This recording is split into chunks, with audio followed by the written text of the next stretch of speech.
Hindi mapigil ang humagos ang mga luha ni Janine Gutierrez at maging emosyonal sa pagpapasalamat sa ASAP family sa kanilang mainit na tribute.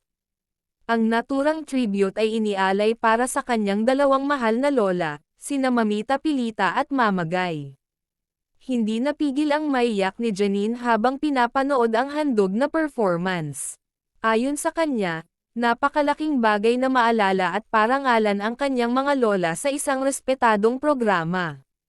Malaki ang pasasalamat niya sa ASAP dahil patuloy nitong kinikilala ang kontribusyon ng kanyang pamilya sa industriya. Ibinahagi rin niya ang mga alaala ng pagmamahal at suporta ng kanyang mga lola sa kanyang karera.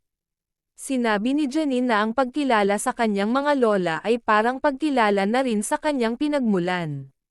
Buong puso niyang ipinahayag ang kanyang pagmamalaki sa mga iniwang pamana ng kanyang mga mahal sa buhay.